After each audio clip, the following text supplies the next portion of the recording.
दोस्तों, मेरे चैनल सुख समृद्धि उपाय में आप सभी का हार्दिक स्वागत है। आज मैं सुनाऊंगी छठ मैया की कथा।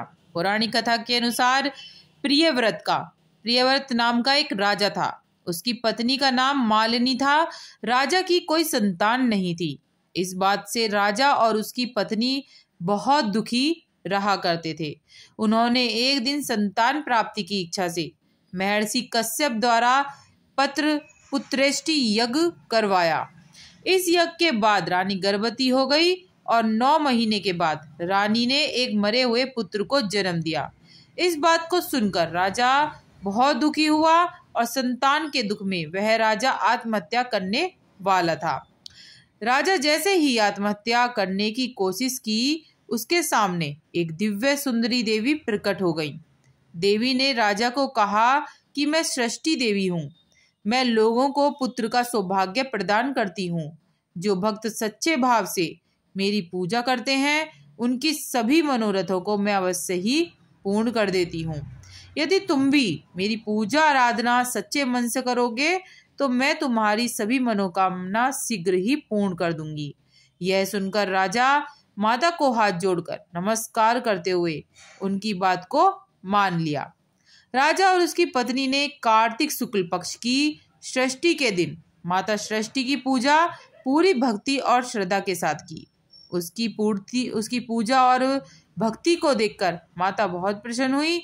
माता सृष्टि ने राजा की पत्नी को पुत्र प्राप्ति का वरदान दिया। इसके बाद ही राजा के घर में एक सुंदर बालक ने जन्म लिया। तभी से छठ का पर्व पूरी श्रद्धा के साथ भक्ति मन से मनाया जाता है। शास्त्र के अनुसार छठी मैया सूर्य भगवान की बहन है।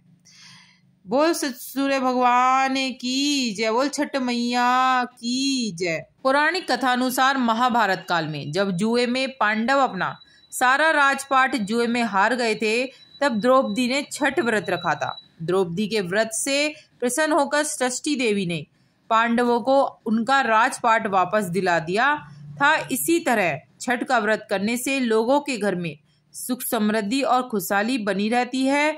वहीं पौराणिक लोक कथा के मुताबिक महाभारत काल में सूर्यपुत्र कर्ण ने सबसे पहले सूर्य देव की पूजा की थी और कहा जाता है कि घंटों पानी में खड़े होकर दानवीर कर्ण सूर्य को अर्घ देता था और सूर्य देव की कृपा से कर्ण एक महान योद्धा बन गया था। आज भी छठ में अर्घ दान की यही पद्धति प्रचलित है। राजा प्रियव्रत ने भी पुत्र की इच्छा के कारण ये व्रत किया था। उसे व्रत से पुत्र की प्राप्ति हुई थी। तभी से छठ पूजा भी होती है। इस कथा के अलावा एक कथा राम सीता जी से भी जुड़ी हुई है। पौराणिक कथाओं के मुताबिक जब राम और सीता 14 वर्ष के वनवास के बाद अयोध्या लौटे थे, तो रावण वध के पाप से मुक्त होने के लिए उन्होंने ऋषि मुनियों के आदेश पर राजसूय यज्ञ करने का फैसला किया था।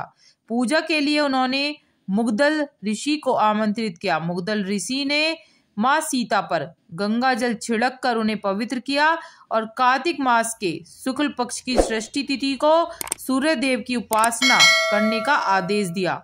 उस समय सीता जी ने मुग्दल ऋषि के आश्रम में रहकर 6 दिनों तक भगवान सूर्य की पूजा की थी। इसलिए भी ये त्योहार बड़े धूमधाम से मनाया जाता है और बहुत ही अच्छा पर्व माना जाता है। वीडियो कैसी लगी जरूर बताइएगा। अच्छी लगी हो तो लाइक सब्सक्राइब जरूर करिएगा, जो आगे वीडियो मिलती रहे। कमेंट में जय माँ लक्ष्मी जरूर लिखिएगा। जय माँ लक्ष्मी दोस्तों।